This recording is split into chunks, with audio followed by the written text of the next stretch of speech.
Listen up. You black nobody. Who do you think you are?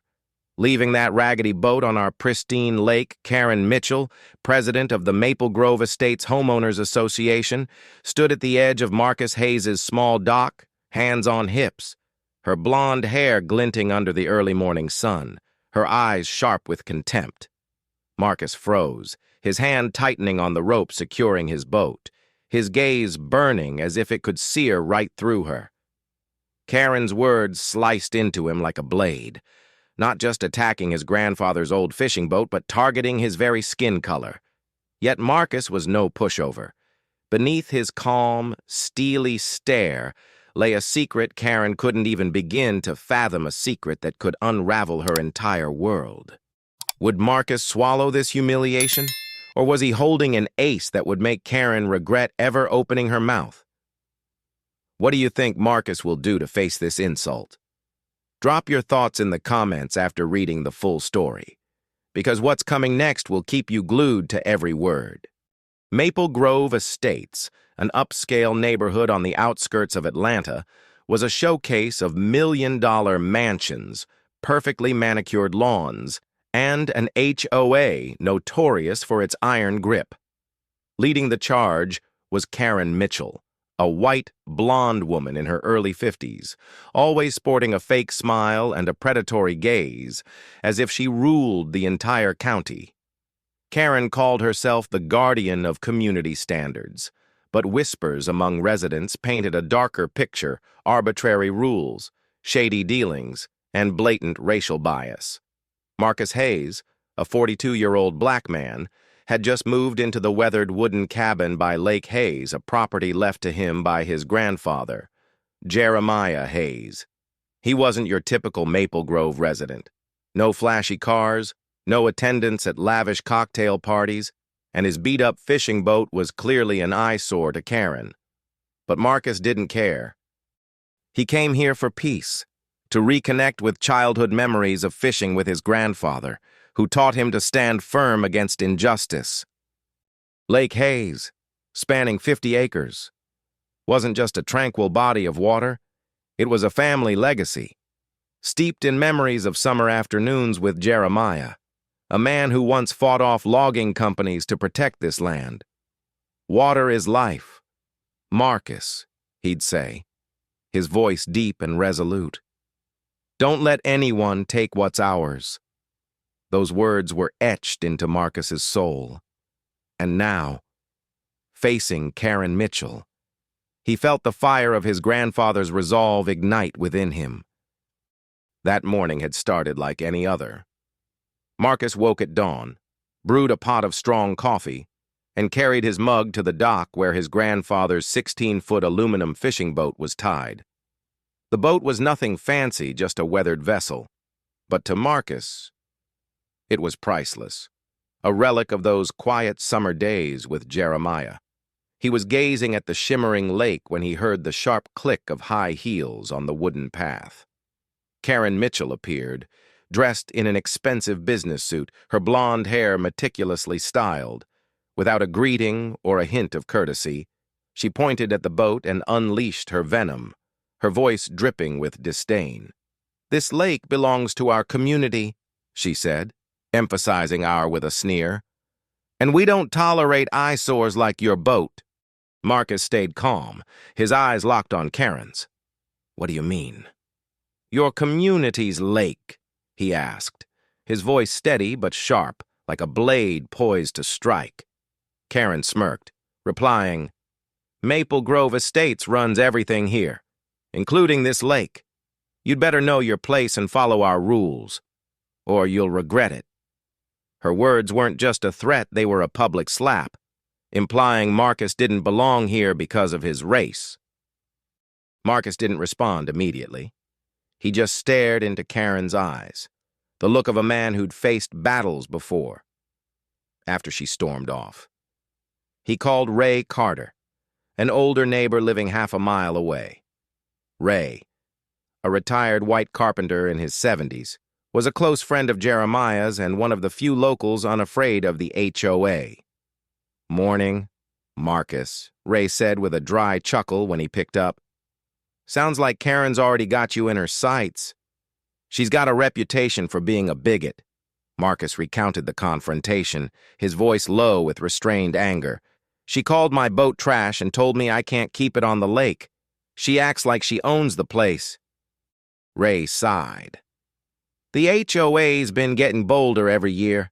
Since they built this fancy neighborhood a decade ago, they've acted like they own the whole county. Karen especially, she's banned black families from even fishing on the lake, calling it protecting community standards. You know what else they've been holding big fishing tournaments there, charging thousands in fees, and it's only for their rich white buddies. Ray's words hit Marcus like a punch. He hadn't realized the HOA was brazenly using the lake he'd grown up on, let alone enforcing racial exclusion. "You're saying they're holding tournaments on my lake?" Marcus asked, his voice tight. Ray nodded over the phone. "Yup, their so-called elite anglers club, bunch of white guys in pricey gear, showing off their catches, Karen's behind it all, marketing the lake like it's hers. Your granddad would have run them off with a shotgun by now." After the call, Marcus hit the internet for answers. The Maple Grove Estates website popped up, flaunting glossy photos, white men in high-end fishing gear, holding up trophy fish by Lake Hayes, captioned "Annual Lakeside Fishing Derby, Our Community's Crown Jewel." Marcus scrolled through the posts, his anger rising with each click. They'd been hosting events on his lake for at least 5 years, setting up tents, installing temporary docks, and charging entry fees all without permission. One post hyped an upcoming tournament that weekend, boasting a $5,000 prize and a lakeside barbecue. But what infuriated Marcus most was a comment on the page: "This lake is for people who belong here. No room for those who ruin our standards." The jab was unmistakably aimed at people like him. Marcus knew he had to act, but not impulsively. He reached out to Emma Porter, an environmental lawyer and college friend. Emma, a black woman in her early 40s, specialized in land and water rights and knew all too well about injustices like these. "Let me get this straight," Emma said over the phone, her voice crackling with excitement. "Karen insulted you to your face on your own property and thinks she can ban black folks from the lake." "Oh, Marcus.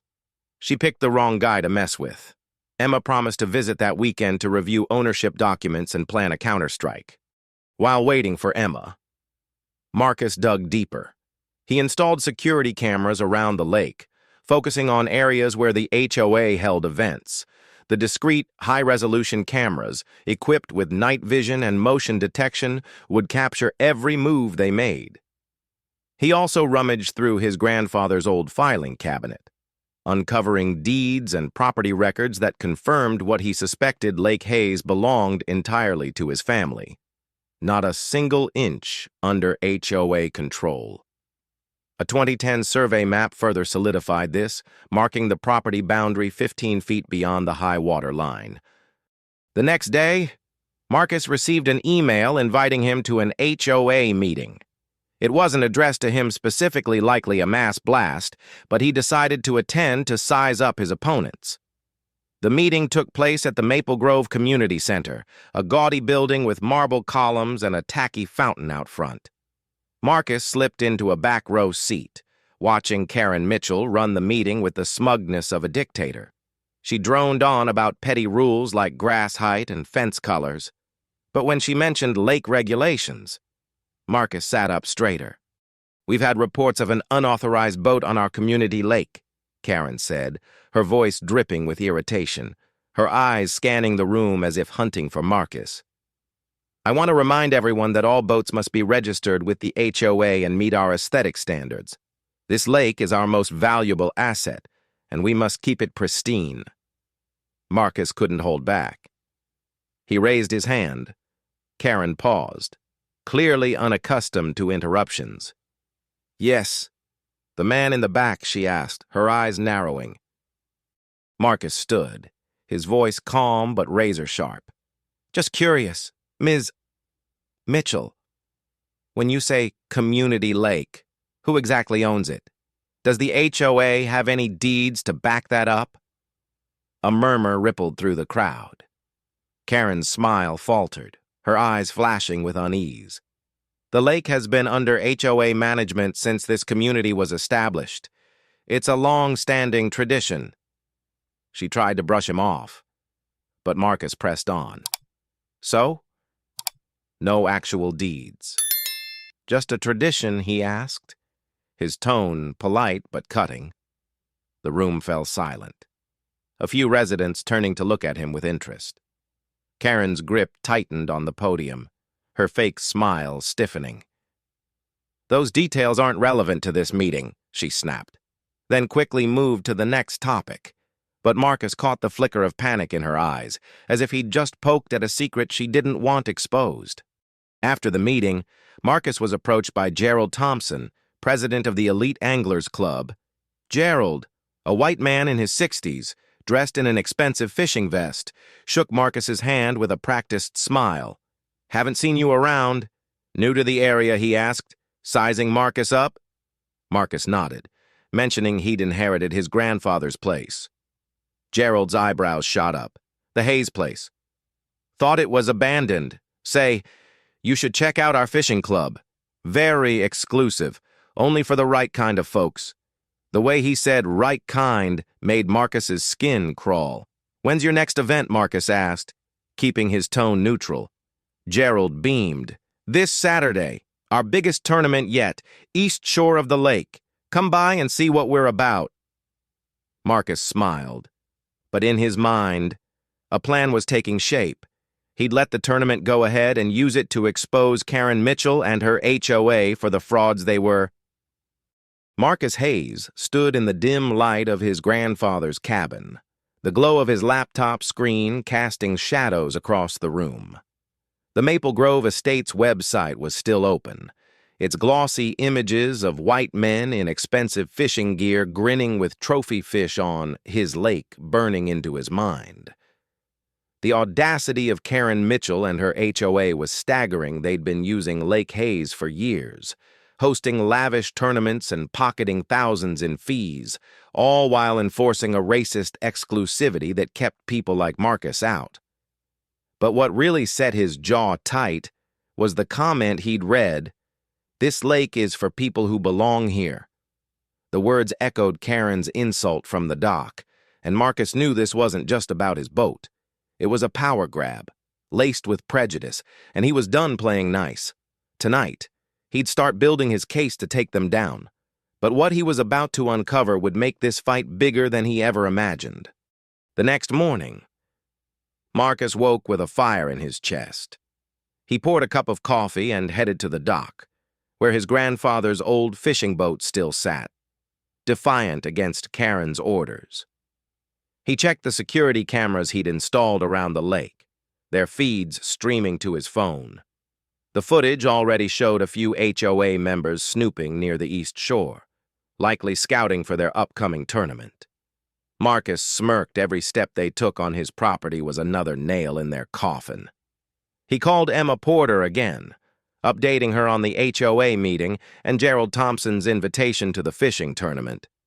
"They're acting like they own the lake." "Emma," Marcus said, his voice low but steady. "And Karen's got this whole racist angle, banning black folks from even fishing here." Emma's laugh crackled through the phone. "Oh, they're in for a rude awakening.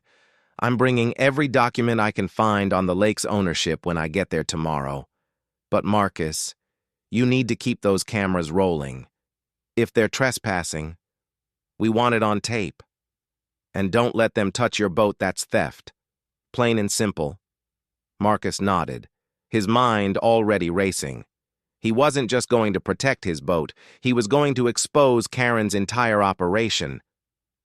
That afternoon, Marcus drove into town to meet Sarah Lynn, a local journalist Ray had mentioned. Sarah, a sharp-eyed woman in her mid-30s, had a reputation for exposing HOA overreach. They met at a small coffee shop far from Maple Grove, out of sight of Karen's prying eyes. Marcus explained the confrontation with Karen, her racial slur, and the HOA's unauthorized use of the lake. Sarah's pen flew across her notebook. So, Karen Mitchell's been treating your lake like her personal playground and banning black families from it, she asked, her voice sharp with interest. That's classic HOA abuse, but the racial angle makes it explosive. I've heard rumors about Karen pulling strings for some big project, but no one's gone on record. You got any proof? Marcus leaned forward, keeping his voice low. I've got cameras recording their every move, and I'm digging through my grandfather's property deeds. But I need to know what Karen's really up to. Can you poke around? See what the gossip is about her plans? Sarah nodded, her eyes gleaming. Give me a few days. If Karen's got a scheme, I'll find it. But hold off on confronting her until we've got more dirt. This could be bigger than you think. Back at the cabin, Marcus's phone buzzed with a new email from the HOA, this time addressed directly to him. It was a formal notice from Karen, demanding he cease unauthorized activity on the lake and register his boat by noon the next day, or face a $750 fine. The letter dripped with condescension, claiming the HOA had long-standing authority over Lake Hayes and that his failure to comply would result in legal consequences. Marcus's blood boiled, but he remembered his grandfather's advice. When you're angry, slow down and think clearer than ever. He forwarded the email to Emma, who replied instantly. This is gold. They're bluffing no legal basis whatsoever. Keep it for evidence. That evening, Marcus noticed something odd on the camera feeds. A sleek black SUV pulled up to the east shore, and out stepped Karen Mitchell with two men in suits, carrying briefcases and gesturing toward the lake. They weren't fishermen, they looked like investors, pointing at the shoreline as Karen handed them glossy brochures. Marcus zoomed in on the footage, catching snippets of their conversation: prime lakefront property, exclusive access, minimal obstacles. His stomach churned. Karen wasn't just running fishing tournaments, she was pitching his lake for something massive, likely a development project. But what and how did she plan to claim land she didn't own? The next day, Emma arrived at the cabin, a stack of legal files under her arm. She spread them out on the dining table, her eyes gleaming with determination. Your grandfather was a genius, she said, tapping a deed from 1955. These documents are airtight Lake Hayes, the water rights, and all surrounding land up to 15 feet from the high water mark belong to your family. The HOA has zero claim. She pulled out another file, a county record from when Maple Grove was built. Here's the kicker. Their own development plans explicitly state Lake Hayes is private property, not part of their community. They've been lying to their residents for years. Marcus showed her the camera footage of Karen and the suited men. Emma's eyes narrowed. That's no fishing club meeting. She's selling something, probably your lake. We need to find out what... As they brainstormed, Ray Carter dropped by with a bombshell. My niece works at the county planning office, he said, leaning against the porch railing. She saw an application come through yesterday. Karen's HOA is pushing for a luxury resort development condos, a marina.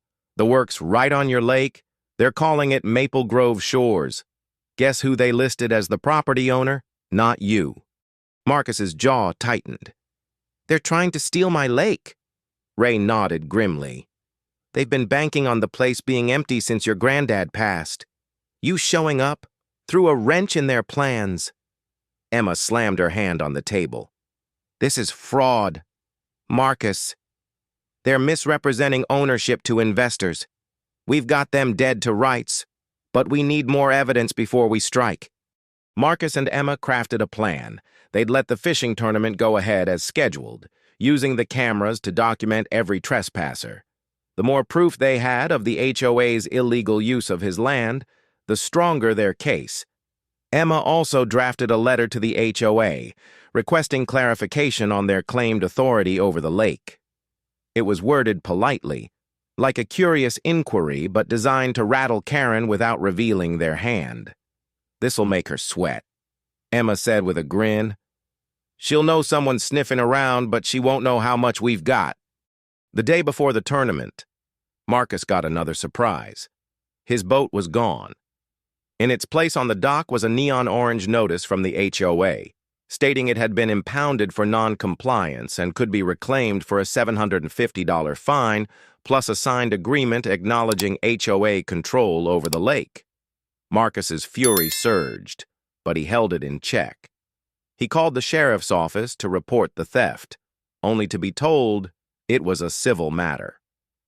The deputy sounded uneasy, hinting that the HOA had influence in the county. Marcus wasn't surprised Karen's reach clearly extended beyond Maple Grove. He showed Emma the notice when she returned that evening. "They stole your boat," she exclaimed, shaking her head. "That's a bold move, even for Karen. This is theft, and we'll add it to the list of charges." They reviewed the camera footage, which caught two HOA lackeys towing the boat away under Karen's supervision. "She's getting cocky," Emma said. "That's good, it means she's slipping." Sarah Lynn called later with a lead. "I dug into Karen's background," she said, her voice tense with excitement. "She's not just some HOA tyrant. 5 years ago, she was involved in a shady real estate deal in Florida under a different name, Karen Myers. She got caught misrepresenting property boundaries to investors, barely dodged criminal charges by settling out of court. She moved here, changed her name slightly, and started over. My source says she's been cozying up to big developers, and this resort plan is her ticket to a fortune." Marcus's mind raced. Karen wasn't just a prejudiced bully, she was a con artist with a history of fraud. Her plan to develop his lake was no spur-of-the-moment scheme. It was a calculated move, likely years in the making. "What's her endgame?" Marcus asked. Sarah hesitated. "From what I hear, she's promising investors full control of the lake, claiming the absentee owner that's you will sell cheap. She's banking on you either not knowing your rights or being too intimidated to fight." Marcus clenched his fists. "She's about to learn how wrong she is." Emma nodded, her eyes fierce. "We'll hit them at the tournament. Let them think they're in charge for one more day. Then we drop the hammer." The morning of the tournament dawned bright and clear, perfect for fishing. From his cabin, Marcus watched trucks pulling boats roll up to the east shore. Gerald Thompson was directing operations, setting up tents, tables, and a bar, with a massive banner proclaiming 15th Annual Elite Anglers Championship. At least 20 vehicles were parked on Marcus's land, with more arriving by the minute. Emma joined him on the deck, binoculars in hand. "They're not even trying to hide it," she said, counting over 40 people and 15 boats, all trespassing on Marcus's property. Around noon, Karen arrived with a group of well-dressed strangers, definitely not anglers. They carried portfolios and gestured toward the shoreline, clearly discussing something big. Marcus and Emma grabbed cameras with telephoto lenses and moved closer, staying hidden in the trees on his land. They caught snippets of Karen's pitch exclusive lakefront development, unmatched investment opportunity, full control of the waterfront. One investor, a woman in a sharp suit, asked about existing property owners. Karen's response was chilling. "Minor issue. The current owner's a nobody. Just a guy who inherited an old cabin. We're in talks, and he'll fold soon. We've managed this lake for years. Formal ownership is just a technicality." Marcus's blood ran cold. Karen was lying through her teeth, painting him as a pushover to secure her deal. Emma whispered, "She's committing fraud right in front of us. This footage is dynamite." They retreated to the cabin, their plan solidifying. Marcus would let the tournament play out, gathering every shred of evidence, while Emma prepared legal documents to strike. But as they watched the boats spread across his lake, Marcus felt a new weight. This wasn't just about his boat or even the lake. It was about standing up to a system that thrived on power and prejudice. His grandfather's words echoed in his mind. Don't let anyone take what's ours. Marcus wasn't just fighting for his property, he was fighting for justice, and he was ready to burn Karen's empire to the ground. The sun hung high over Lake Hayes, casting a golden sheen across the water as the Elite Anglers Championship unfolded in full swing. Boats dotted the lake, their engines humming, while a crowd of Maple Grove Estates residents cheered from the east shore, where tents and a temporary bar stood on Marcus Hayes's land. Marcus watched from the shadows of his cabin's deck, his jaw tight, the security cameras silently recording every trespasser. Karen Mitchell strutted among the crowd, her blonde hair gleaming, playing the gracious host to her exclusive, all-white fishing club. But Marcus wasn't just observing, he was building a case, and the footage he was capturing would be the first crack in Karen's carefully constructed facade. What he didn't expect was a bombshell revelation that would turn this fight from a property dispute into a battle that could shake the entire county. Emma Porter sat beside Marcus, her laptop open, reviewing the footage in real time. "Look at them," she muttered, zooming in on Karen shaking hands with the suited investors from yesterday. "They're parading around like they own the place. This is going to bury them." Marcus nodded, his eyes fixed on the screen. The cameras had caught everything Karen's pitched to the investors, the unauthorized boats, and even a moment where Gerald Thompson, the fishing club president, turned away a black family trying to join the event, citing membership restrictions. The blatant racism made Marcus's stomach churn, but it was exactly the evidence they needed. "We've got enough to prove trespassing and discrimination," Emma said, her voice sharp with determination. "But I want to know what Karen's really planning with those investors. That resort talk Ray mentioned, it's no small scheme." As the tournament buzzed on, Marcus's phone pinged with a message from Sarah Lynn, the journalist. "Meet me at the diner in an hour. Found something big on Karen." Marcus exchanged a glance with Emma, who raised an eyebrow. "She works fast," Emma said. "Let's go." They slipped out quietly, leaving the cameras to do their job, and drove to a run-down diner on the edge of town, far from Maple Grove's prying eyes. Sarah was already there, sipping coffee, a thick folder on the table. Her eyes were alight with excitement, but there was a nervous edge to her voice. "You're not going to believe this," she said, sliding the folder to Marcus. "Karen Mitchell isn't just a shady HOA president. She's been running a con for years, and your lake is her biggest score yet." Marcus opened the folder, his heart pounding.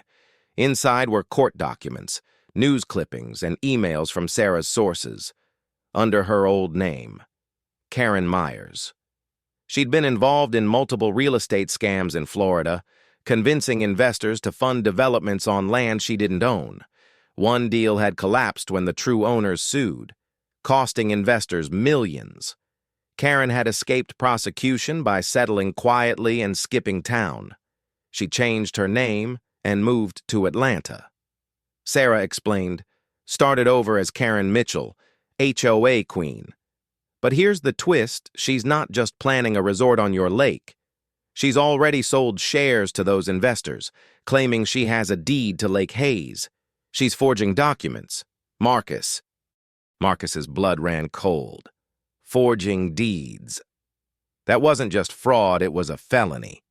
And Karen was betting everything on him not fighting back. Emma scanned the documents, her lawyer's instincts kicking in. "This is dynamite," she said.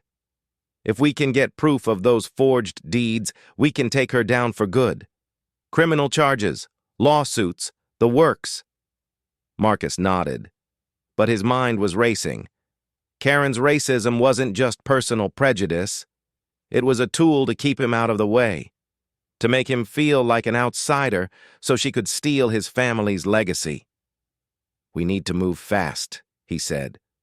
"She's escalating, and so are we." Back at the cabin, Marcus and Emma plotted their next steps.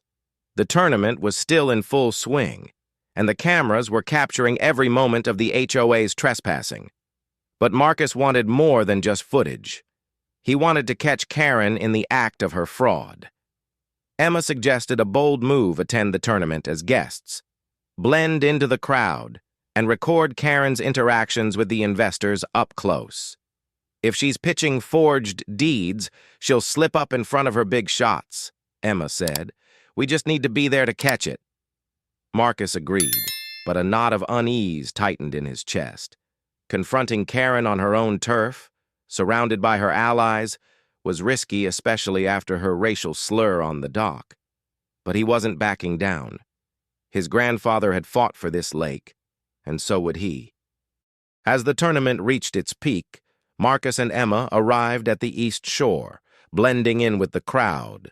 The scene was a spectacle: boats gliding across the lake, a live band playing, and residents sipping cocktails under a massive banner proclaiming Maple Grove Estates Elite Anglers Championship. Karen was in her element, working the crowd with her fake smile, shaking hands with investors who looked out of place in their polished suits. Marcus kept his distance, his phone discreetly recording audio while Emma used a hidden camera pen to capture video.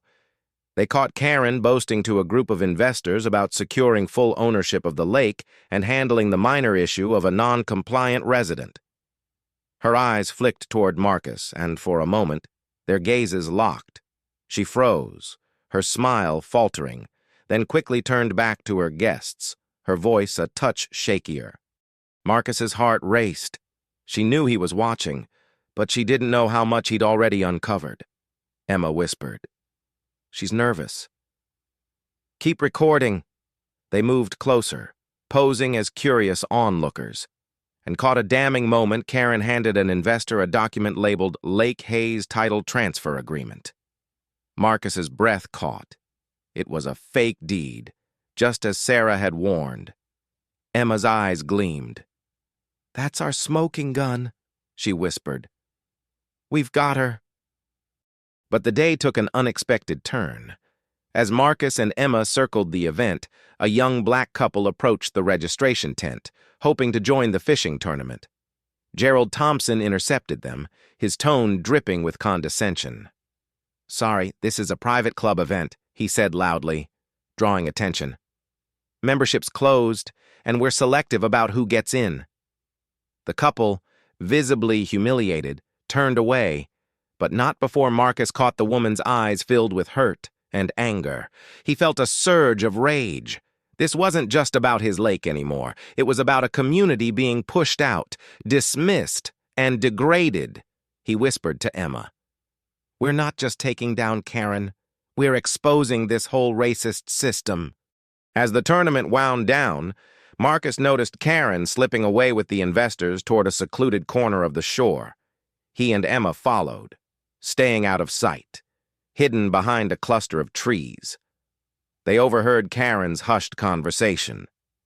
"The owner's a nobody," she said, her voice low but clear. "Some black guy who thinks he can challenge us. We've got the county in our pocket, and the deed's already in motion.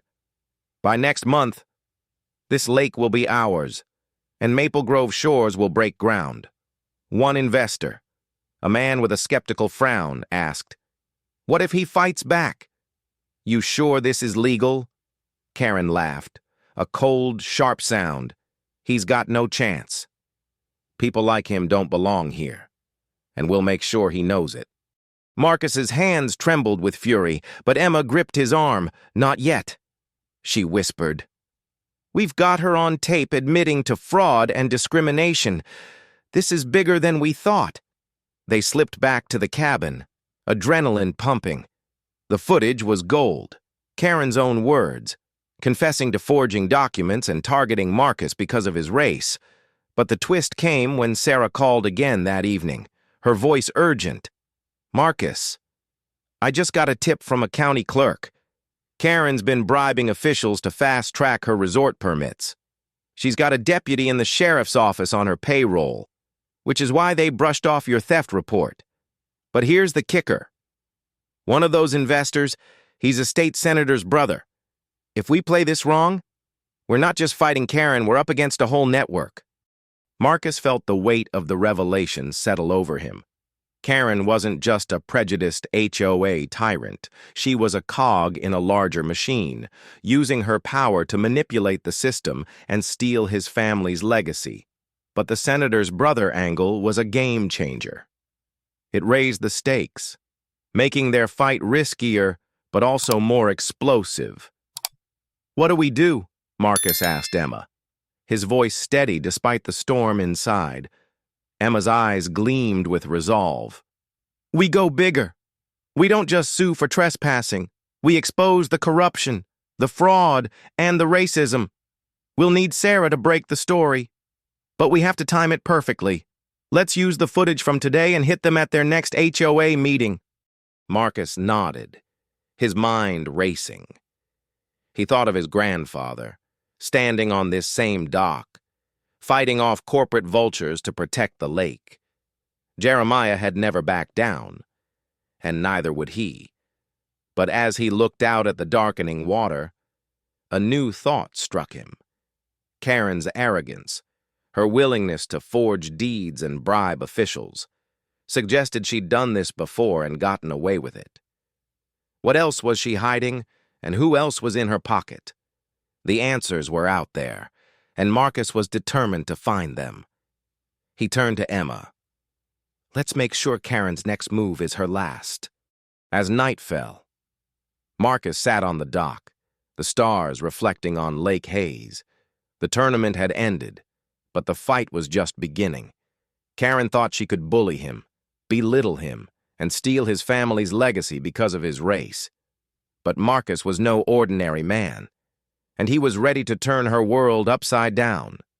The cameras were still rolling, the evidence was mounting, and a storm was coming, one that would leave Karen Mitchell and her HOA empire in ruins. The air was thick with tension as Marcus Hayes sat in his grandfather's cabin, the soft hum of his laptop mingling with the distant croak of frogs by Lake Hayes. The security footage from the Elite Anglers Championship played on a loop, Karen Mitchell's damning words echoing in his ears. "The owner's a nobody? People like him don't belong here?" Every frame was a piece of dynamite proof of her fraud, her racism, and her plan to steal his family's lake for a luxury resort. But the bombshell Sarah Lynn had dropped about a state senator's brother being among Karen's investors had raised the stakes. This wasn't just a fight against a bigoted HOA president anymore. It was a battle against a corrupt network with deep roots.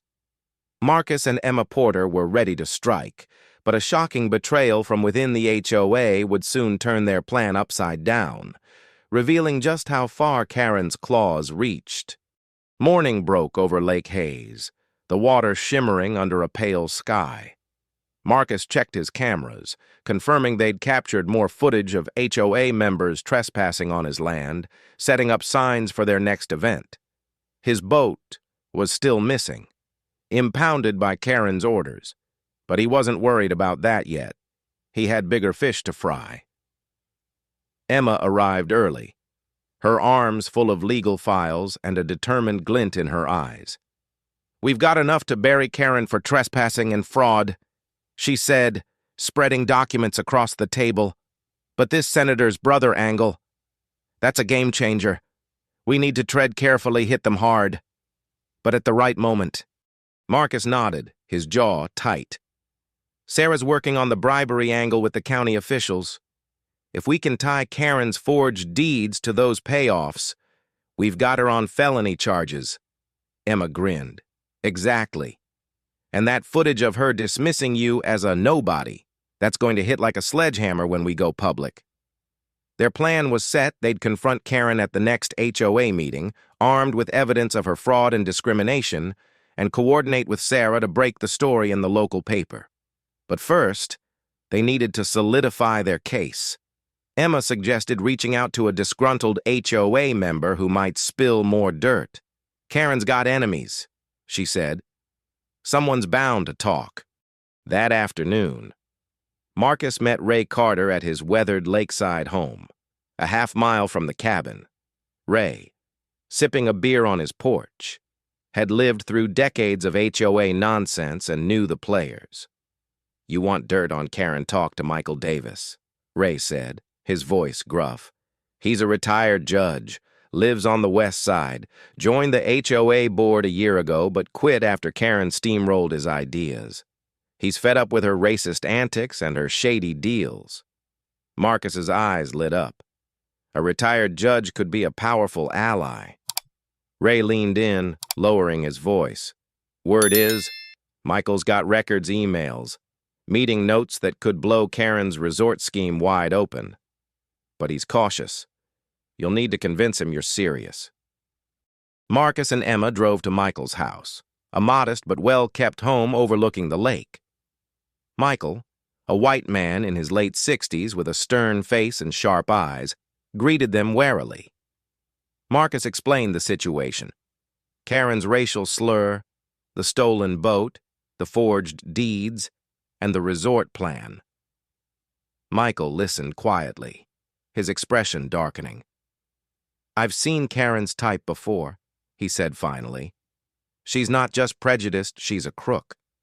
I resigned from the HOA because she pushed through shady budgets and blocked anyone who questioned her.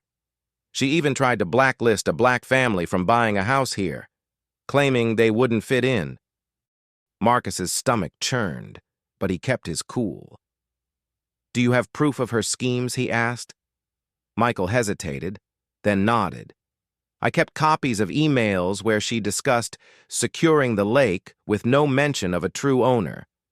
There's also a memo where she proposed raising HOA fees to fund lakefront development, without disclosing it was your land."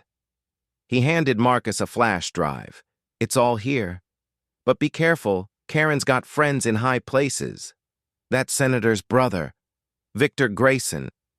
He's not just an investor, he's been funneling campaign money to keep the county quiet." The revelation hit like a thunderbolt. Victor Grayson wasn't just a bystander, he was a key player in Karen's corrupt network. Emma's eyes widened.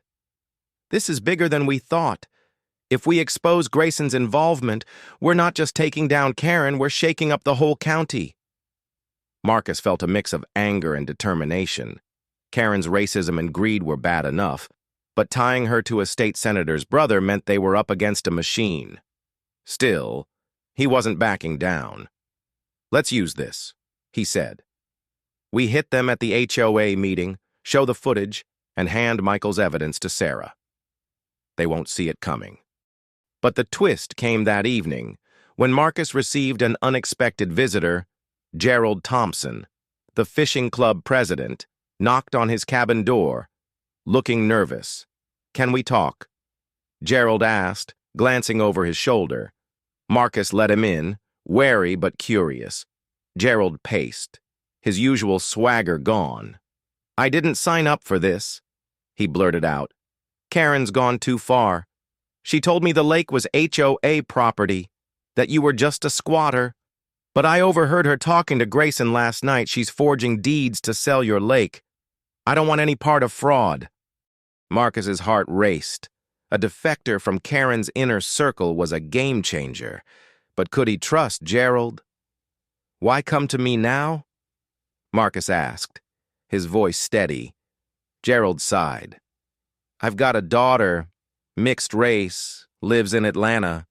Karen's been making snide comments about keeping the community pure. I'm done with her. I'll testify if you need me. But you didn't hear this from me." He handed Marcus a USB drive. Recordings of Karen's calls with Grayson. She thinks she's untouchable. Marcus and Emma reviewed the recordings later that night. Karen's voice, smug and calculating, detailed her plan to neutralize Marcus by pressuring him to sell cheap or face legal harassment. She even laughed about bribing a deputy to ignore his theft report. "Grayson's got the county locked down," she said. "This lake is ours." Emma slammed her laptop shut. "She's done. We've got her on fraud, bribery, and discrimination. Gerald's betrayal is the cherry on top." The next day, Marcus and Emma met Sarah at the diner to share the new evidence. Sarah's eyes gleamed as she listened to the recordings. "This is front-page material," she said. But we need to time it right. If we break the story before the HOA meeting, Karen might cover her tracks. Let's hit them when they're all together, maximum impact. Marcus agreed, but a new worry gnawed at him. Gerald's defection was a gift, but it also meant Karen's allies were cracking. Would she sense the walls closing in and strike first? That afternoon, Marcus noticed a sheriff's deputy patrolling near his property, lingering longer than necessary. He called Ray, who confirmed his suspicions. "That's Deputy Harris," Ray said. "Karen's got him on a leash. Watch your back. Marcus." The deputy's presence wasn't random. It was a warning. Karen was tightening her grip, trying to intimidate him before the meeting. But Marcus wasn't scared. He thought of his grandfather, standing firm against corporate greed decades ago. If Jeremiah could fight, so could he. The HOA meeting was set for the following evening, and Marcus and Emma spent the day preparing. They compiled the footage, Gerald's recordings, Michael's emails, and Sarah's documents into an airtight case. Emma drafted an emergency injunction to present to the county court, asserting Marcus's ownership of Lake Hayes and demanding an immediate halt to HOA activities on his land. "We'll serve this at the meeting," Emma said. "Karen won't know what hit her." Marcus nodded, but his mind was on the bigger picture. Exposing Karen wasn't enough. He wanted to dismantle the system that let her thrive, the one that saw people like him as nobodies. As the meeting approached, Marcus received a cryptic text from Sarah. "Check the county records. Karen's filed a new permit today." He and Emma rushed to the county website, where they found a freshly submitted application for Maple Grove Shores, listing Karen as the primary stakeholder and Victor Grayson as a co-investor. The permit falsely claimed the lake was HOA property, backed by a forged deed. The audacity was breathtaking, but it was also a mistake. "She's moving too fast," Emma said, a grin spreading across her face. "This is sloppy perfect for us." The evening of the HOA meeting arrived, and Marcus felt a storm brewing inside him. The community center was packed, with Karen at the podium, her blonde hair perfectly styled, her smile as fake as ever. Residents murmured, sensing tension in the air. Marcus and Emma took seats in the back, their evidence ready. But as Karen began her usual spiel about community standards, Marcus noticed Victor Grayson himself in the front row, his face stern. Karen's eyes darted nervously toward him, betraying her confidence. Something was off. She was rattled. Marcus leaned toward Emma. "She knows Gerald flipped." He whispered. Emma nodded. "Good. Let her squirm. We'll hit them when she least expects it." As Karen droned on about lake regulations, Marcus felt his grandfather's words echo in his mind. "Don't let anyone take what's ours." The stage was set, the evidence was locked and loaded, and Karen Mitchell's empire was about to crumble. But what Marcus didn't know was that Karen had one last desperate play up her sleeve, a move that could either destroy him or seal her own doom. The Maple Grove Estates Community Center buzzed with restless energy as Karen Mitchell stood at the podium, her blonde hair gleaming under the fluorescent lights, her voice dripping with practiced authority. The room was packed with residents, their murmurs growing louder as she preached about community standards and lake regulations. Marcus Hayes sat in the back, his heart pounding, a folder of damning evidence tucked under his arm. Beside him, Emma Porter's eyes were locked on Karen, her lawyer's instincts ready to pounce. They had everything: security footage, forged deeds, Gerald Thompson's recordings, and Michael Davis's emails, enough to bury Karen and her racist, fraudulent scheme to steal Lake Hayes. But as Karen's gaze flicked nervously toward Victor Grayson, the state senator's brother seated in the front row, Marcus sensed she was planning something desperate. What he didn't expect was a fiery betrayal from a resident in the crowd, a revelation that would light the fuse for an explosive showdown. Karen's speech was in full swing, her usual spiel about lawn heights and mailbox colors, but her voice faltered when she mentioned the lake. "We've had issues with unauthorized activity on our community lake," she said, her eyes scanning the room, lingering briefly on Marcus. "All residents must comply with HOA regulations to maintain our standards." The word standards carried a venomous edge, a callback to her racist slur on the dock days earlier. Marcus felt his blood boil, but he kept his face neutral, waiting for the perfect moment. Emma leaned in, whispering, "She's nervous. Look at her hands, she's gripping the podium like it's her lifeline." Marcus nodded, his eyes never leaving Karen. The footage of her admitting to fraud and discrimination, the forged deed she'd shown investors, and Gerald's recordings of her bribing county officials were all loaded on a USB drive in his pocket. They'd planned to present their evidence at the end of the meeting, backed by Emma's emergency injunction and Sarah Lynn's upcoming exposé, but the air in the room felt charged, like a storm was about to break. Halfway through Karen's speech, a woman in her 60s stood up, her face flushed with anger. It was Linda Carter, Ray's cousin and a long-time Maple Grove resident. "Enough with your lies," Karen Linda shouted, her voice cutting through the room like a gunshot. The crowd gasped, and Karen froze, her smile crumbling.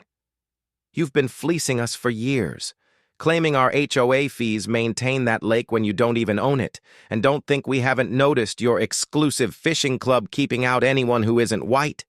The room erupted in murmurs, residents shifting uncomfortably, some nodding in agreement. Karen's face reddened, but she tried to regain control. "Linda, this is not the time for baseless accusations," she snapped, her voice tight. "Sit down and let's discuss this privately." But Linda wasn't backing down. "No, I've got emails you sent to the board, Karen, admitting you raised our fees to fund your so-called Maple Grove Shores project. You told us it was for lake maintenance, but you're trying to sell land that belongs to him." She pointed at Marcus, and every eye in the room turned to him. Marcus felt a surge of adrenaline. Linda's outburst was unplanned, but it was the spark they needed. He stood, his voice calm but commanding. "She's right. My family has owned Lake Hayes since 1955. I have the deeds to prove it, and Karen knows it.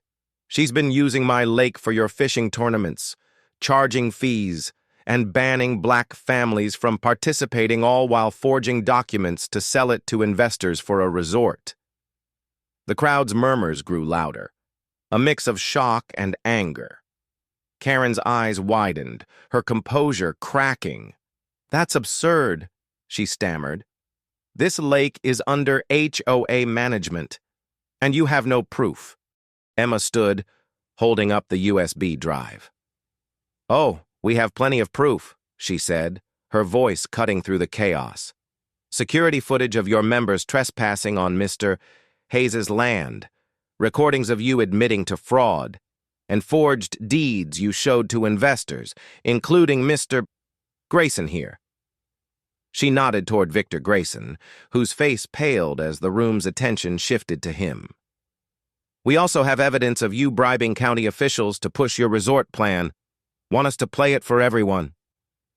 The room exploded in chaos. Residents shouted questions, some demanding answers about their HOA fees, others glaring at Karen. Victor Grayson stood, his face a mask of controlled fury, and whispered something to Karen before heading for the exit. Karen's hands trembled as she tried to regain order. "This is a misunderstanding," she shouted. "Mr. Hayes is trying to disrupt our community with lies," but her voice was drowned out by the growing uproar. That's when Marcus played his ace. He connected his laptop to the room's projector, and the screen lit up with footage from the fishing tournament. The crowd fell silent as Karen's voice filled the room. "The owner's a nobody. People like him don't belong here." Gasps echoed as the footage showed her handing a forged deed to investors, followed by Gerald Thompson turning away the black couple at the tournament. Marcus stepped forward. "This is my lake, and Karen's been lying to you all. She's stolen my boat, trespassed on my land, and used your money to fund a scam that excludes anyone who doesn't fit her racist vision of this community." The crowd's anger turned on Karen like a tidal wave.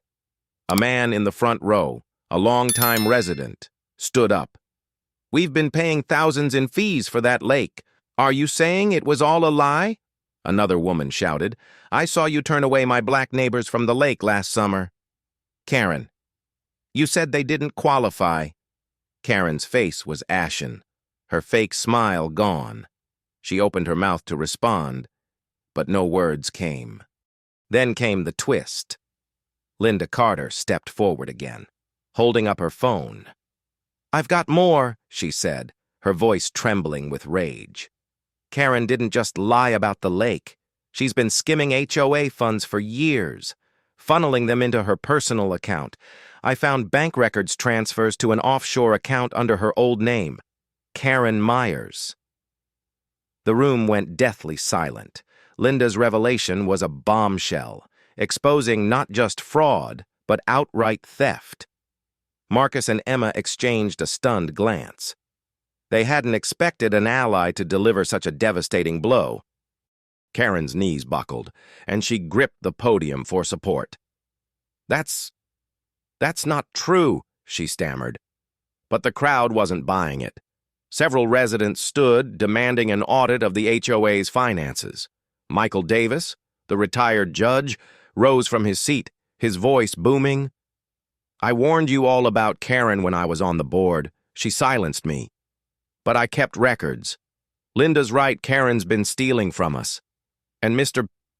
Hayes, I owe you an apology. I should have spoken up sooner." Marcus felt a surge of gratitude but stayed focused. "I don't want apologies," he said, addressing the crowd. "I want justice for my family's lake, for the black families you've pushed out, and for every resident who's been lied to." He turned to Karen. "You stole my boat and tried to steal my lake, but you're done." Emma handed a copy of the emergency injunction to a sheriff's deputy who'd been called to the meeting, likely by Karen's allies to intimidate Marcus. But the deputy, seeing the crowd's fury and the evidence, hesitated. "Ms. Mitchell," he said, "you need to come with me for questioning." Karen's face contorted with panic.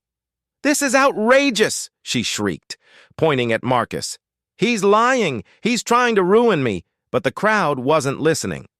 Several residents began chanting, "Audit, audit," as Karen was escorted out, her blonde hair disheveled, her authority shattered.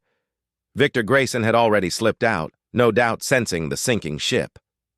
As the meeting dissolved into chaos, Marcus and Emma stepped outside, adrenaline still pumping. Sarah Lynn was waiting, her camera crew ready. "I caught the whole thing," she said, grinning. "This is going viral. Karen's fraud, the racism, the forged deeds. I'm running it tomorrow. Front page." Marcus nodded, but his mind was on Linda's revelation about the offshore account. It was a twist they hadn't seen coming, and it raised new questions. How deep did Karen's corruption go, and who else was involved?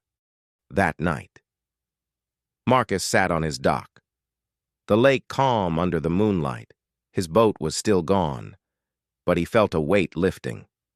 The fight wasn't over. Karen's allies, like Victor Grayson, were still out there, and the senator's brother wouldn't go down easily. But Linda's betrayal of Karen had shifted the tide, giving Marcus unexpected allies. He thought of his grandfather, Jeremiah, who'd fought for this lake against all odds. "Don't let anyone take what's ours," he'd said.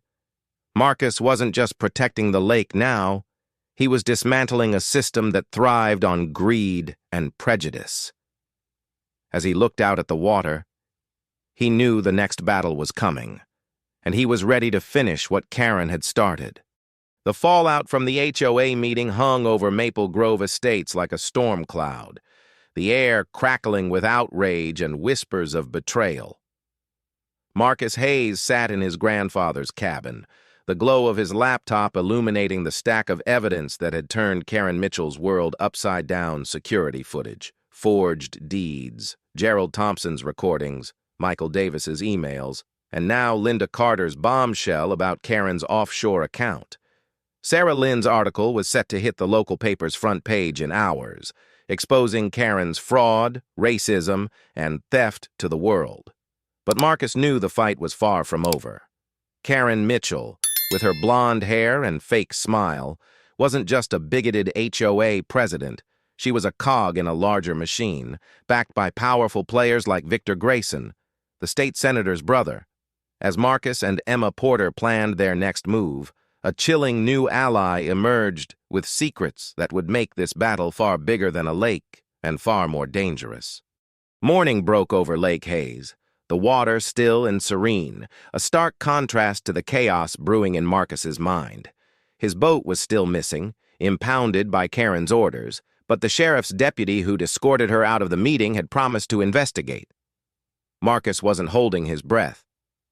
Karen's influence ran deep, and the deputy's hesitation suggested he might still be in her pocket. Emma arrived early, her eyes blazing with determination. "Sarah's article is going to light a fire," she said, setting her legal files on the table. "But we need to keep the pressure on." Karen's rattled, and Victor Grayson's probably scrambling to cover his tracks. "We've got to hit them before they regroup." Marcus nodded, his jaw tight. Linda's revelation about the offshore account changes everything. If Karen's been stealing HOA funds, we need to know where that money's going and who else is involved. Emma pulled out her laptop, opening a draft of a formal complaint to the county prosecutor, detailing Karen's fraud, bribery, and discrimination. This, plus the injunction, will force the county to act, she said. But we need more on Grayson. If he's funneling money to his senator brother, this could go all the way to the state capitol. Their conversation was interrupted by a knock at the door. It was Ray Carter, his weathered face grim. "Got someone you need to meet," he said, stepping aside to reveal a nervous-looking woman in her 40s, her dark hair pulled back in a tight bun. "This is Carla Evans. She used to be Karen's assistant at the HOA until she quit last year. She's got something you'll want to hear." Carla fidgeted, avoiding Marcus's gaze. "I didn't want to get involved," she said softly, "but after last night's meeting, I couldn't stay quiet. Karen's been running a scam bigger than you think." Marcus and Emma exchanged a glance. "Come in," Marcus said, gesturing to the table. Carla sat, her hands trembling as she pulled out a small notebook. "I kept records," she said. "Karen didn't just skim HOA funds. She's been working with a developer, Pinnacle Properties, to push through this Maple Grove Shores project. They've been paying her under the table to secure the lake, and Victor Grayson's their front man. He's not just an investor, he's the one who brought Pinnacle in, promising them political cover through his brother, Senator Grayson." Marcus's heart pounded. This was the twist they hadn't seen coming: a corporate developer tied to a state senator, with Karen as their puppet. Carla's voice shook as she continued. "Karen's been forging documents for years. Not just for your lake. She's done it with other properties in the county, pushing out small landowners, mostly Black and Hispanic families, by claiming HOA jurisdiction. Pinnacle pays her to clear the way, and she uses the HOA to intimidate people into selling cheap or leaving." Emma's eyes narrowed. "That's racketeering," she said. "If we can prove Pinnacle's involvement, we're not just taking down Karen, we're dismantling a whole corrupt operation." Marcus felt a surge of anger. Karen's racism wasn't just personal. It was a weapon to displace entire communities for profit. "Do you have proof?" he asked. Carla nodded, sliding the notebook across the table. "Emails between Karen and Pinnacle's CEO, plus bank transfers to her offshore account. I copied them before I left. But be careful, Pinnacle's got lawyers and connections. They'll come after you. Marcus took the notebook, his resolve hardening. Let them try. This ends now. Emma spent the afternoon cross-referencing Carla's evidence with their existing files.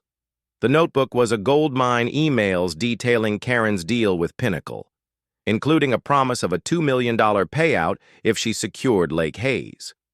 One email even mentioned handling the black owner by any means necessary. Marcus's blood boiled, but he channeled his fury into action. We take this to Sarah. He said, she breaks the story, and we file a federal complaint for racketeering and civil rights violations. Karen's not just going down, she's taking Pinnacle and Grayson with her. That evening, Sarah Lynn met them at the diner, her eyes wide as she paged through Carla's notebook. This is explosive, she said. Pinnacle Properties has been dodging scrutiny for years and tying them to a senator's brother. This could be national news. She agreed to hold off publishing until after Marcus and Emma presented their evidence to the county prosecutor, ensuring maximum impact. But watch your back, Sarah warned. Karen's desperate, and desperate people do dangerous things. The next morning, Marcus woke to find his cabin's front door ajar. His heart raced as he checked the security cameras. Someone had tampered with the lock overnight, though nothing seemed missing. The footage showed a shadowy figure, too blurry to identify. But Marcus knew Karen was behind it. She was trying to scare him off, but it only steeled his resolve. He called the sheriff's office again, demanding they return his boat and investigate the break-in. The deputy Harris, the one Ray had warned about, sounded evasive, claiming paperwork delays. Marcus hung up, his gut telling him Harris was still on Karen's payroll. Emma arrived with news from the county court. Their emergency injunction had been approved, barring the HOA from any activity on Lake Hayes until ownership was verified. This freezes Karen's plans, Emma said, but we need to move fast. She'll try to bury the evidence or pin the blame on someone else. They decided to confront her one last time before Sarah's article dropped. At a community gathering Pinnacle Properties was hosting to pitch Maple Grove Shores to residents. It was a risky move, but Marcus wanted Karen to see his face when her empire crumbled. The gathering was held at a local country club, a glitzy affair with champagne and glossy brochures. Karen was there, her blonde hair impeccable, schmoozing with Pinnacle executives and Victor Grayson. Marcus and Emma walked in, drawing stares from the mostly white crowd. Karen's smile froze when she saw them, her eyes darting to Grayson, who whispered something to a security guard. Marcus didn't flinch. He approached Karen, his voice low but firm. "Enjoying your last day as HOA president?" he asked. "Because tomorrow, the world's going to know you're a fraud." Karen's face paled, but she recovered quickly, her voice dripping with venom. "You're out of your depth. Hayes. This community doesn't want people like you stirring up trouble." The racial jab stung, but Marcus smirked. "Funny you mentioned community. I wonder what they'll think when they see your forged deeds and offshore account." Karen's eyes widened, and for a moment, she looked like a trapped animal. Before she could respond, Grayson pulled her away, his face a mask of barely controlled anger. As Marcus and Emma left the event, Carla Evans called. Her voice panicked. "Karen knows I talked," she said. "She sent me a threatening email saying I'll regret crossing her. Marcus, she's planning something big to shut you down before the article drops." Marcus's heart sank. Karen's desperation was dangerous, and with Grayson's connections, she could pull strings they hadn't anticipated. He turned to Emma. "We need to protect Carla and get this to the prosecutor now." That night, Marcus and Emma met with Sarah at a safe location, handing over Carla's notebook and the compiled evidence. Sarah's eyes gleamed. "This is bigger than I thought. I'm reaching out to a contact at the FBI. They've been sniffing around Pinnacle for years. If we can tie this to Senator Grayson's campaign, it's game over." Marcus felt a mix of hope and dread. The stakes were higher than ever, and Karen's next move could be deadly. But as he looked out at Lake Hayes, its waters reflecting the stars, he thought of his grandfather's fight to protect this land. Jeremiah had never backed down, and neither would Marcus. The battle was about to explode, and Karen Mitchell was about to learn that underestimating him was her biggest mistake. The tension in Maple Grove Estates was electric, the community reeling from the chaos of the HOA meeting and the whispers of Karen Mitchell's fraud. Marcus Hayes stood on his dock by Lake Hayes, the water still under the dawn sky, but his mind was a storm. Sarah Lynn's article had hit the local paper's front page that morning, exposing Karen's forged deeds, her racist exclusion of black families, and her offshore account siphoning HOA funds. Social media was ablaze, with residents demanding answers and the county prosecutor launching an investigation. But Marcus knew Karen wasn't done. Backed by Victor Grayson, the state senator's brother, and the shady Pinnacle properties, she was a cornered animal, dangerous and desperate. As Marcus and Emma Porter prepared to deliver their final blow, a surprise witness emerged with evidence that would not only bury Karen but expose a corruption scandal reaching far beyond the lake. Marcus sipped his coffee, his eyes scanning the lake's edge where his grandfather's boat should have been. The sheriff's office, under pressure from Sarah's article, had promised to return it. But Marcus suspected Deputy Harris Karen's ally was stalling. Emma arrived at the cabin, her laptop open to the prosecutor's confirmation of their complaint. Karen's in deep now, Emma said, her voice sharp with excitement. The county's auditing the HOA's finances, and they're looking into Pinnacle properties, but we need to keep the heat on. Victor Grayson's too quiet, he's planning something. Marcus nodded, his jaw tight. Carla's warning about Karen's threat worries me. If she's desperate enough to intimidate her own ex-assistant, she might come after us next. Emma pulled out Carla's notebook, flipping to an email where Karen boasted about neutralizing Marcus. This is our ace, she said. Combined with Gerald's recordings and Linda's bank records, we've got enough for criminal charges. But Grayson's the wild card. If he's protecting his senator brother, they'll fight dirty. Their planning was interrupted by a call from Sarah Lynn. Marcus, you need to meet me now, she said, her voice urgent. I've got a new witness, a county clerk who's ready to talk. She's terrified, but she's got dirt on Karen and Grayson that'll blow this wide open. Marcus and Emma drove to the diner, where Sarah waited with a nervous woman in her late 30s, her hands fidgeting with a coffee mug. This is Diane Foster, Sarah said. She's been processing permits for the county planning office. Tell them what you told me. Diane's voice trembled as she spoke. Karen's been bribing my boss, the planning director, to approve her Maple Grove Shores permits. She paid him $50,000 to fast-track the application, and Victor Grayson set up the deal. But it's bigger than that. Grayson's been funneling money from Pinnacle properties to his brother's campaign, using fake consulting fees. I found a paper trail, bank transfers, emails, even a memo where Karen promised to handle the Hayes problem to keep the lake deal quiet. Marcus's heart raced. This was the twist they hadn't expected, a direct link between Karen's fraud and a state senator's corruption. Emma's eyes gleamed. Diane, if you testify, we can nail them for racketeering and campaign finance violations. Are you in? Diane hesitated, then nodded. I'm tired of being scared. Karen threatened to ruin my career if I talked, but I've got kids, I can't let her get away with this. She handed over a USB drive with copies of the incriminating documents. Marcus felt a surge of hope, but also dread. Taking on a senator's brother meant stepping into a minefield, and Karen's desperation could turn deadly. Back at the cabin, Marcus and Emma reviewed Diane's evidence.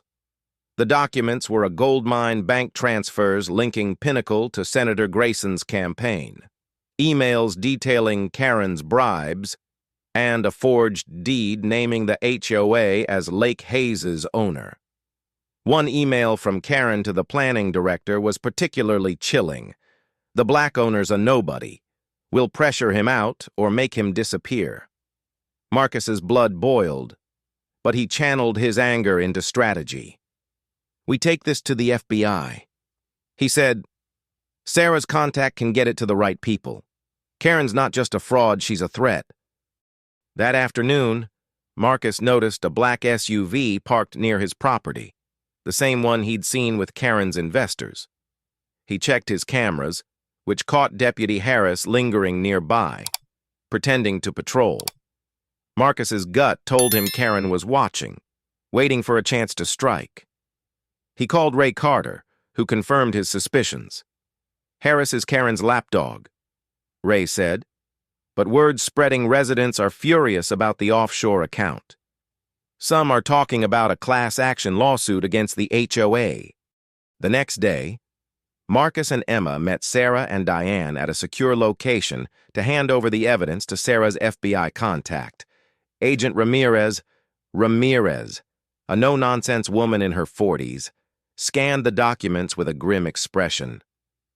This is serious, she said. Pinnacle's been on our radar for years, and tying them to Senator Grayson's campaign is huge, but Karen's the weak link. She's sloppy, and her desperation makes her vulnerable. Keep your cameras on and stay safe. She might try something reckless. That evening, Marcus returned to find his cabin ransacked. Papers were scattered, his laptop was open, and a threatening note was pinned to the wall. Back off, or you'll regret it. The cameras caught a masked figure fleeing. But Marcus recognized the build. It was Deputy Harris. His heart pounded, but he refused to be intimidated. He called Agent Ramirez, who promised to investigate Harris immediately. Emma arrived, furious. Karen's losing control, she said. This is her last-ditch effort to scare you. We need to move now. They decided to confront Karen at a public HOA emergency meeting called in response to Sarah's article. The community center was packed, residents demanding answers about their misused fees and Karen's fraud. Karen stood at the podium, her blonde hair disheveled, her usual confidence replaced by a frantic edge. These are baseless accusations, she shouted, her voice cracking. Mr. Hayes is trying to divide our community with lies, but the crowd wasn't buying it, their anger palpable. Marcus stood, holding up Diane's USB drive. You call this a lie, he said, his voice steady but thunderous. We have proof you've been stealing HOA funds, forging deeds, and bribing officials to steal my family's lake. You banned black families from this lake and tried to intimidate me because of my race. But you're done. He played a clip of Karen's recorded conversation with Grayson, her voice clear. The black owner's a nobody. We'll make him disappear. The crowd gasped, residents shouting in outrage. Karen's face drained of color. That's fabricated, she screamed. But Linda Carter stood again, holding up bank records. You stole our money. Karen. Those offshore transfers are real. Michael Davis joined in, his voice booming. I warned you all about her corruption as she silenced me, but not anymore. The room erupted, residents chanting for Karen's resignation. Then came the twist. Diane Foster, trembling but resolute, stepped forward. I worked for the county, she said. Karen bribed my boss to approve her resort, and Victor Grayson funneled money to his senator brother's campaign. I have the proof. She held up her phone, showing a memo from Pinnacle Properties. The crowd's fury reached a fever pitch, and Karen bolted for the exit, only to be stopped by Agent Ramirez and 2 FBI agents who'd entered quietly. Karen Mitchell, you're under arrest for fraud, bribery, and racketeering, Ramirez said, cuffing her as the crowd cheered. Marcus felt a rush of triumph, but it was tempered by caution. Victor Grayson was still at large, and the senator's influence loomed large. As Karen was led away, her eyes locked on Marcus, filled with venom. "This isn't over," she hissed, but Marcus just smiled. "It is for you." Sarah's camera crew captured every moment, ensuring the story would spread far beyond Maple Grove.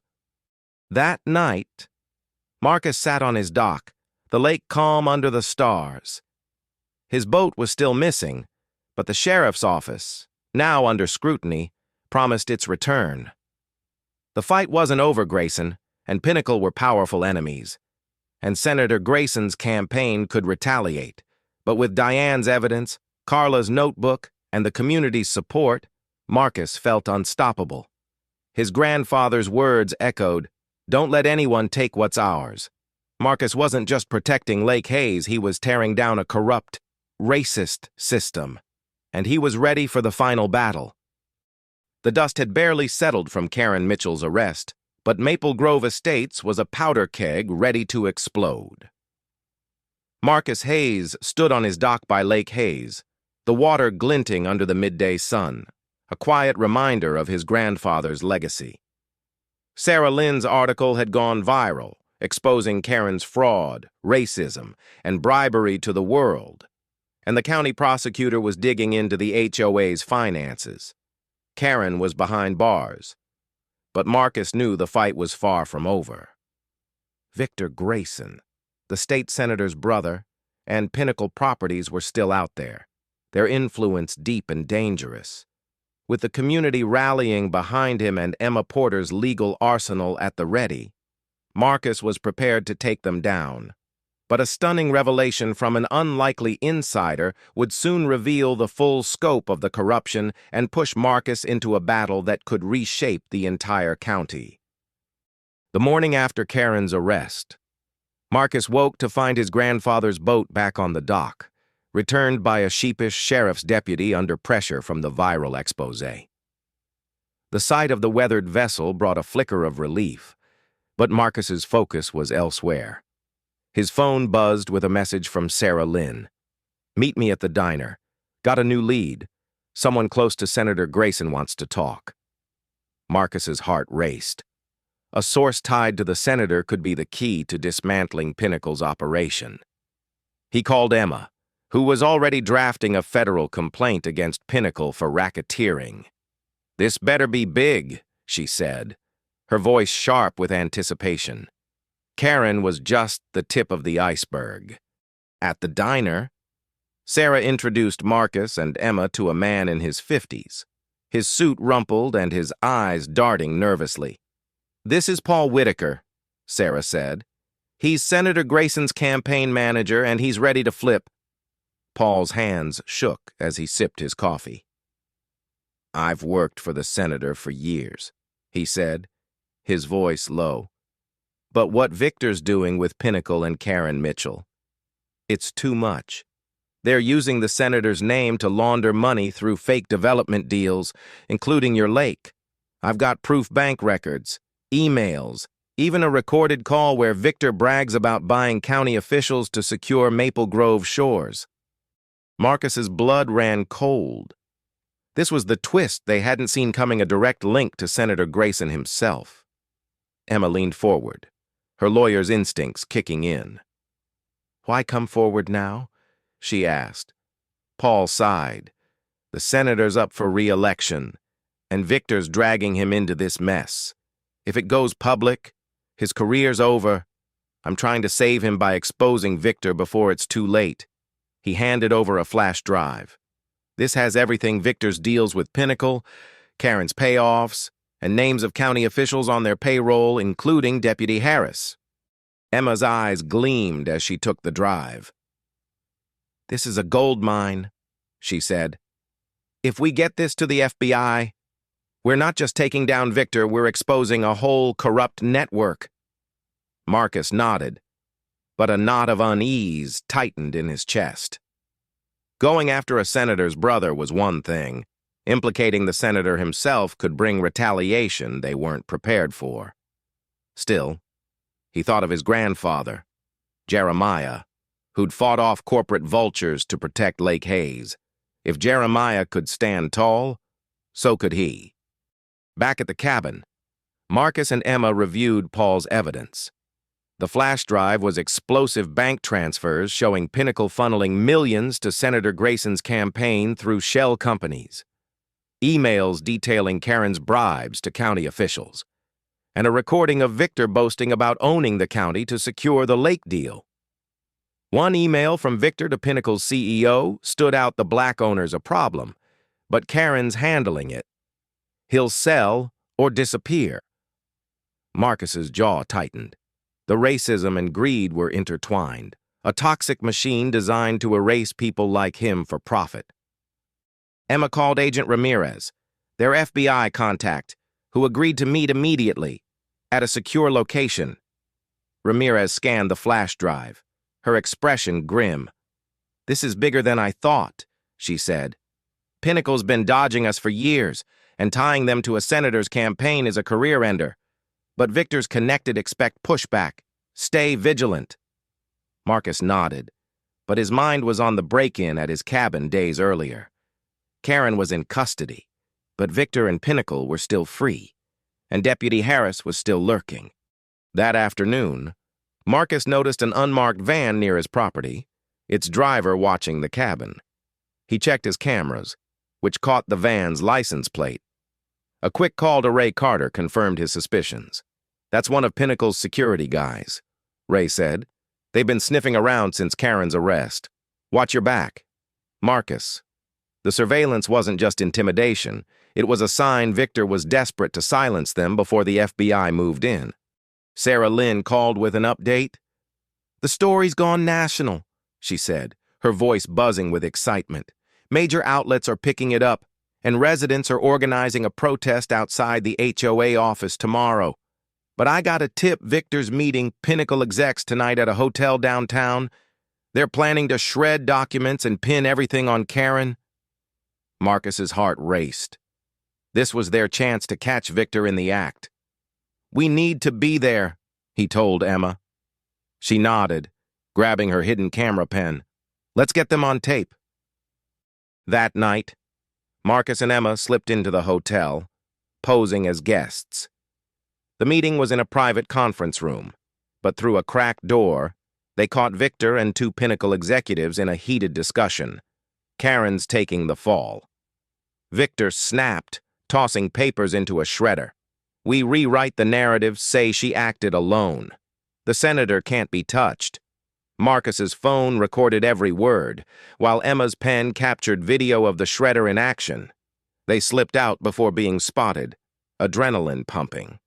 Back at the cabin, they sent the footage to Agent Ramirez, who confirmed the FBI was building a case against Victor and Pinnacle. "This is huge," she said, "but we need one more piece to seal it, proof of the senator's direct involvement. Paul's evidence is close, but a smoking gun would lock it in." Marcus felt the weight of the fight. They were so close, but Victor's connections made him slippery, and the senator's influence loomed large. The next morning, the protest outside the HOA office drew hundreds of residents, their signs demanding justice for Lake Hayes and end HOA corruption. Marcus and Emma joined, their presence drawing cheers. Linda Carter and Michael Davis were there, rallying the crowd, while Carla Evans and Diane Foster stood nearby, their courage growing. Sarah's camera crew captured the scene, and Marcus felt a surge of pride. This wasn't just his fight anymore, it was a community uprising against greed and prejudice. But the tension spiked when Deputy Harris arrived, his eyes scanning the crowd. Marcus caught him whispering into a radio, and moments later, a group of Pinnacle security guards appeared, trying to disperse the protest. "This is private property," one guard shouted, but Linda fired back. "So is Lake Hayes, and you've been stealing it."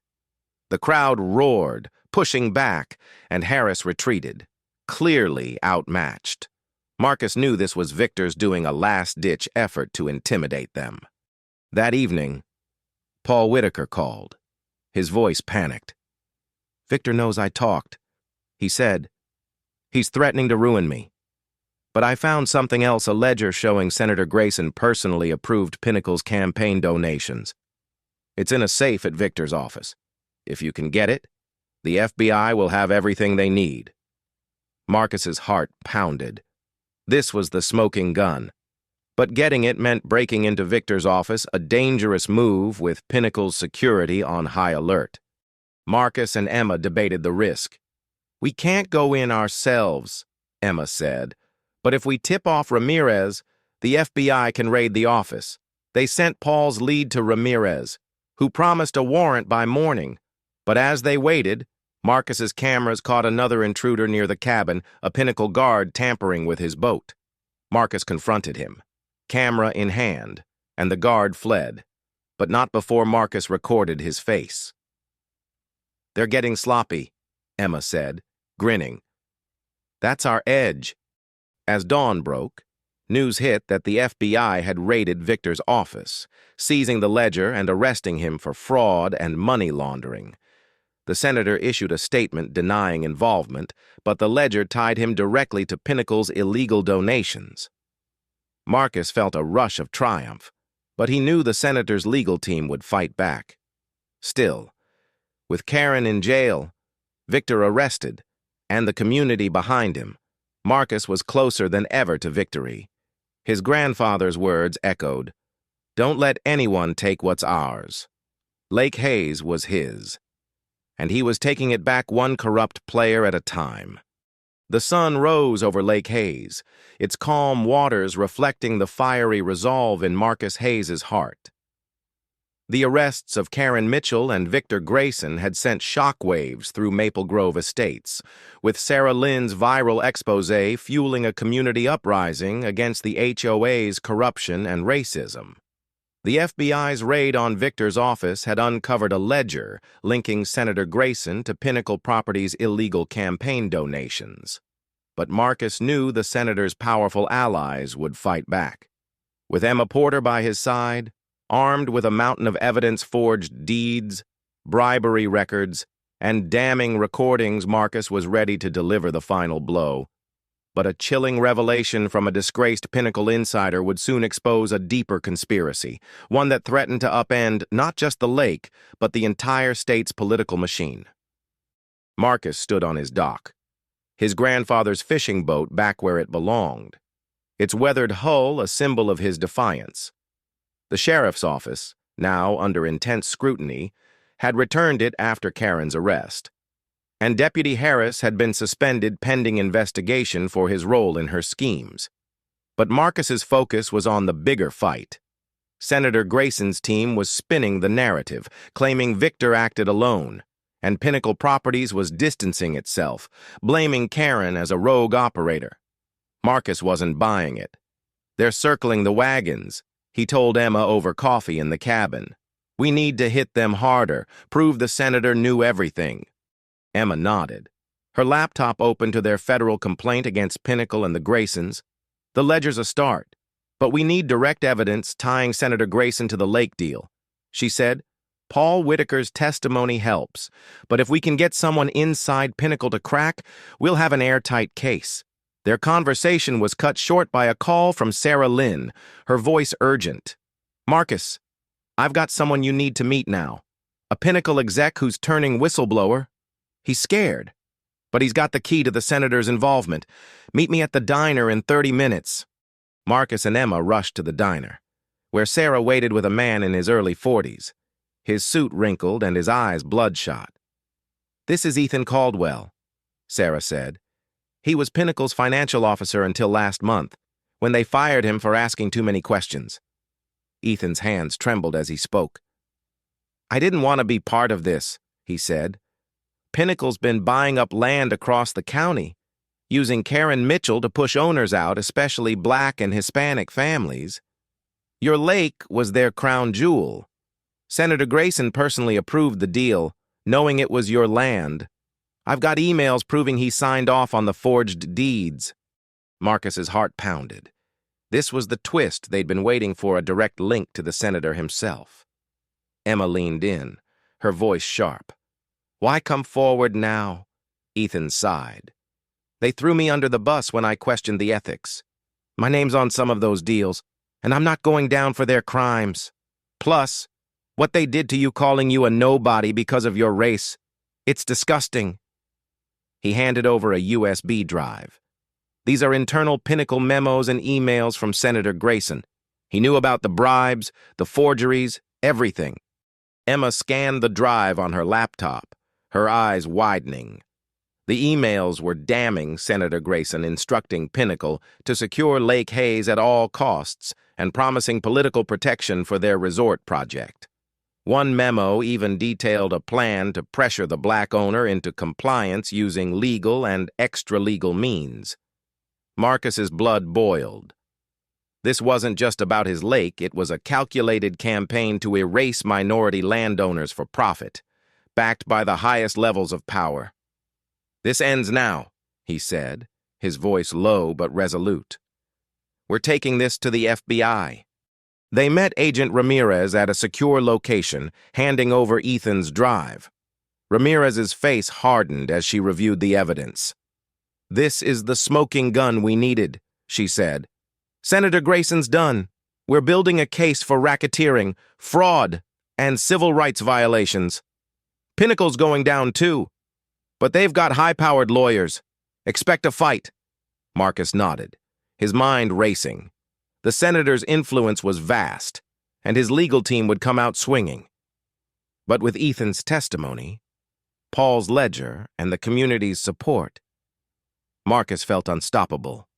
That afternoon, Marcus noticed a crowd gathering outside the HOA office, residents holding signs reading "Justice for Lake Hayes" and "No More Corruption." Linda Carter and Michael Davis were leading the charge, rallying the community to demand a full audit of the HOA's finances. Carla Evans and Diane Foster joined them, their fear replaced by defiance. Sarah's camera crew was there, capturing the protest for national news. Marcus felt a surge of pride. This wasn't just his fight anymore. It was a movement against greed and prejudice. But danger loomed. As Marcus and Emma drove back to the cabin, they noticed a black SUV tailing them. Marcus's cameras had caught similar vehicles before, linked to Pinnacle's security. He called Ray Carter, who warned, "That's Pinnacle's muscle. They're panicking now that Ethan's flipped. Stay sharp." Marcus's gut told him the senator's team was behind this, trying to intimidate him before the FBI could act. He tightened his grip on the wheel, his grandfather's words echoing, "Don't let anyone take what's ours." That evening, Sarah called with a bombshell. "The FBI's moving on Pinnacle," she said. "They raided their headquarters today, seized computers, and arrested 2 execs. Ethan's testimony gave them probable cause. But Senator Grayson's doubling down. He's holding a press conference tomorrow to deny everything. You need to be there." Marcus and Emma agreed, knowing the senator's public appearance was their chance to expose him fully. The next morning, the press conference was held at a downtown hotel, packed with reporters and Maple Grove residents.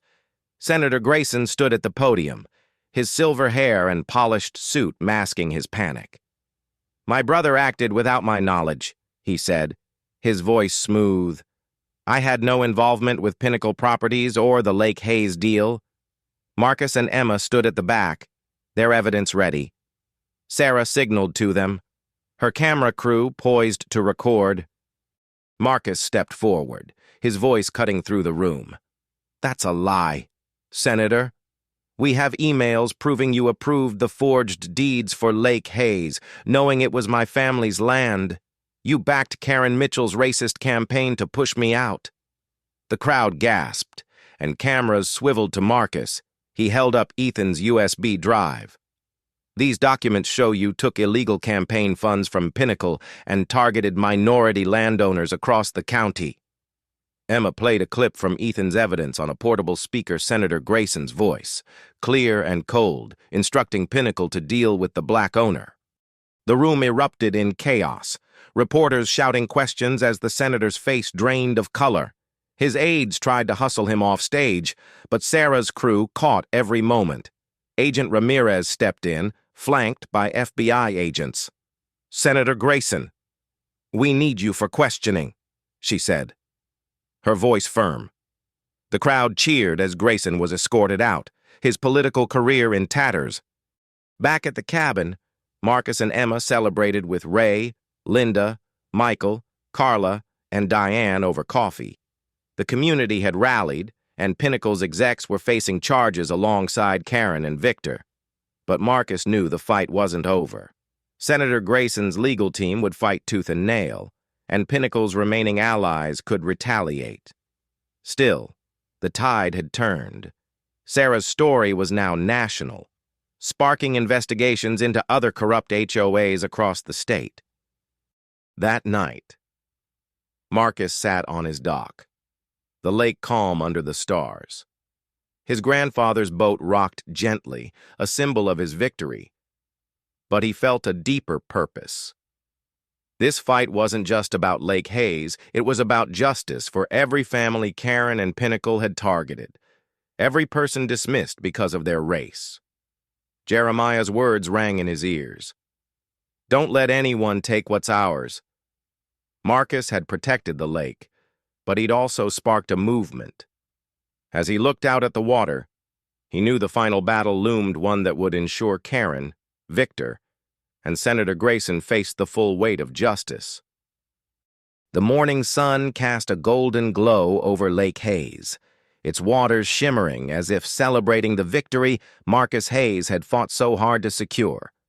The arrests of Karen Mitchell, Victor Grayson, and 2 Pinnacle Properties executives had rocked Maple Grove Estates, and the national spotlight on Senator Grayson's corruption had turned the quiet Atlanta suburb into a battleground for justice. Sarah Lynn's exposé had ignited a firestorm, with residents demanding accountability and the FBI closing in on the senator's campaign. Marcus stood on his dock, his grandfather's fishing boat gently rocking beside him, a symbol of the legacy he'd defended. But as he and Emma Porter prepared to seal the case against their enemies, a final, unexpected alliance would deliver a crushing blow to the corrupt network and transform Lake Hayes into a beacon of hope for a community wronged by greed and prejudice. Marcus sipped his coffee, the air crisp with the promise of a new day.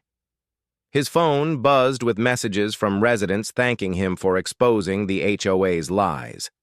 The sheriff's office, now under new leadership after Deputy Harris's arrest for bribery, had issued a formal apology for dismissing Marcus's initial theft report.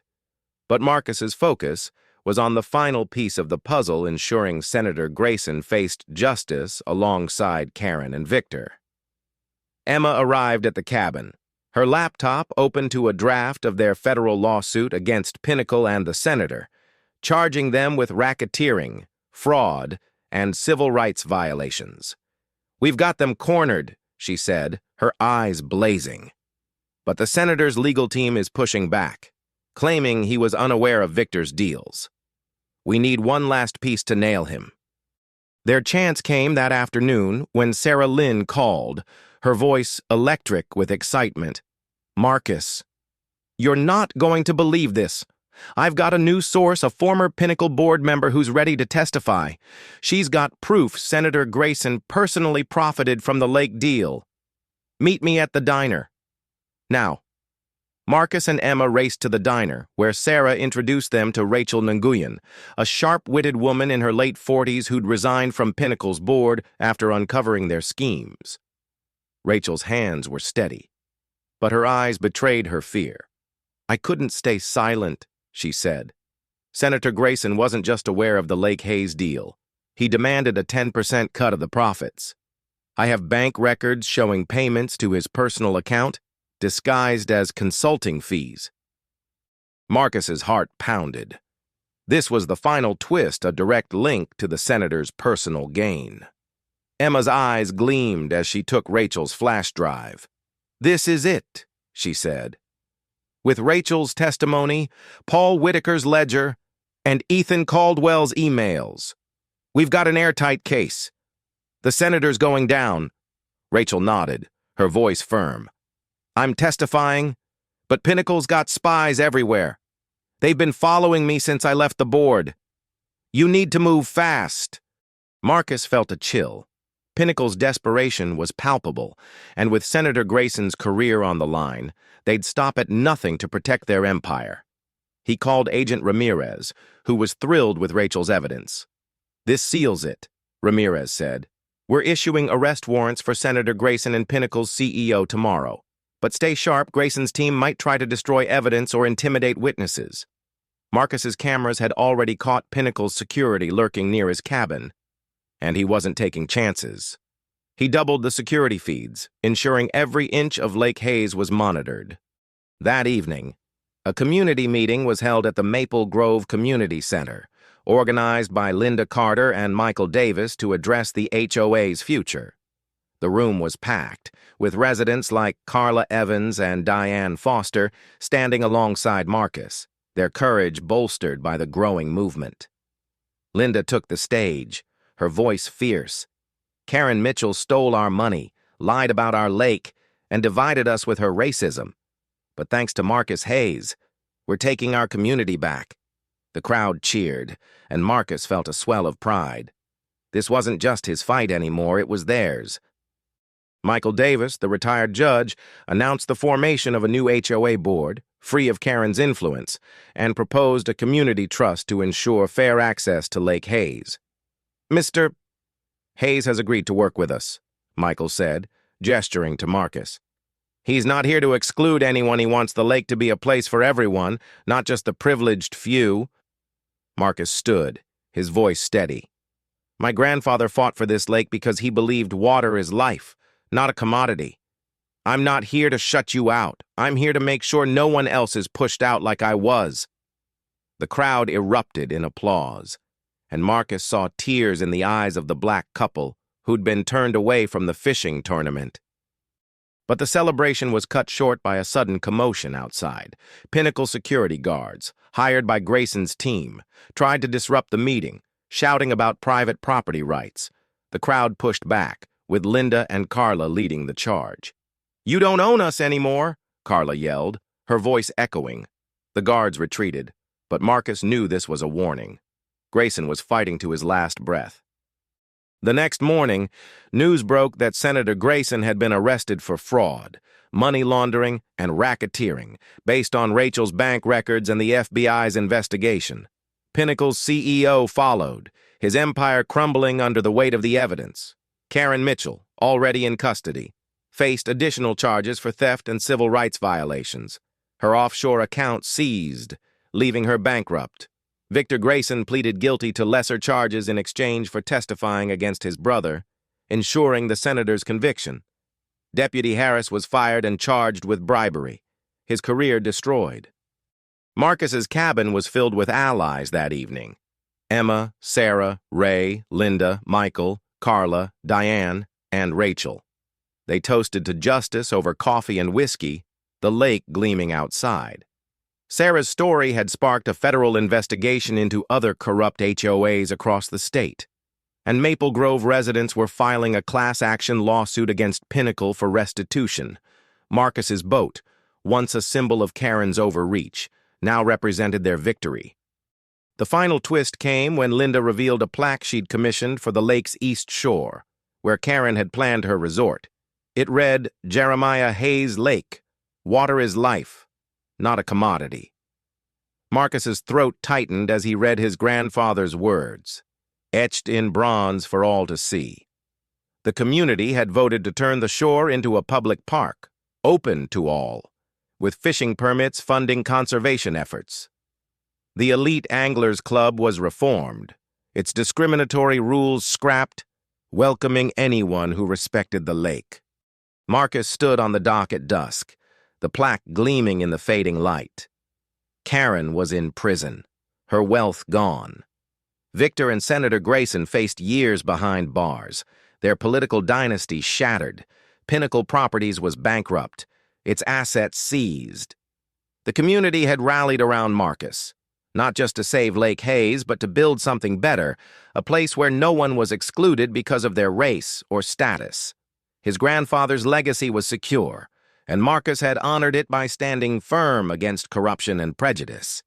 As he took his boat out one last time, the water smooth under a starry sky, Marcus felt his grandfather's presence.